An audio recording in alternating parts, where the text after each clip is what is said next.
Eh bien parce que l'heure est grave. Le pays est au bord de l'insurrection, le pays est au bord de la guerre civile. Et au-delà de cet appel au calme que nous lançons solennellement ce matin, nous lançons un appel solennel au président de la République pour qu'il prenne la mesure, pour qu'il prenne son sens des responsabilités, son sens de l'État et qu'il tende enfin la main, qu'il réponde par humanité à la détresse des Français. Vous pensez qu'il y a un vrai risque que ça finisse mal samedi ? Mais ça a déjà commencé mal depuis plusieurs semaines, madame. Et là, malheureusement, la colère est en train de s'accroître partout en France.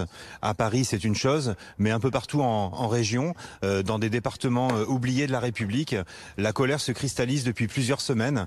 Il est véritablement temps que le président de la République prenne la mesure de ses responsabilités, que sa surdité depuis plusieurs semaines devient comme un acte de mépris.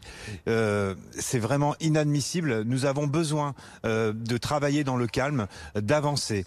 Il y a déjà eu l'annulation de la taxe sur la hausse des carburants. C'est une première étape. Et il y a eu cette volonté de la part des pouvoirs publics, des Gilets jaunes et des Français de réfléchir en région dans les mois qui viennent à un aménagement du territoire plus résolu. Et c'est une bonne chose. Il reste deux revendications.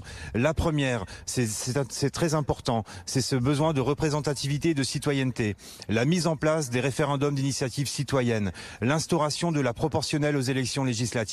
Et bien au-delà de ça, la colère qui se cristallise depuis plusieurs semaines, c'est une colère autour du pouvoir d'achat. Les Français ne veulent pas le sang, les Français ne veulent pas la guerre, les Français veulent pouvoir vivre décemment. Nous attendons une véritable revalorisation des salaires, des retraites, des pensions d'invalidité et des pensions d'handicapés. Et quand on ne parle pas des 3% des critères de Maastricht, quand le pays est à feu et à sang, quand le pays est au bord de la crise, quand le pays est au bord de la guerre civile, il est important que le sens de l'État et la responsabilité du chef de l'État, eh bien, soit d'écouter les Français.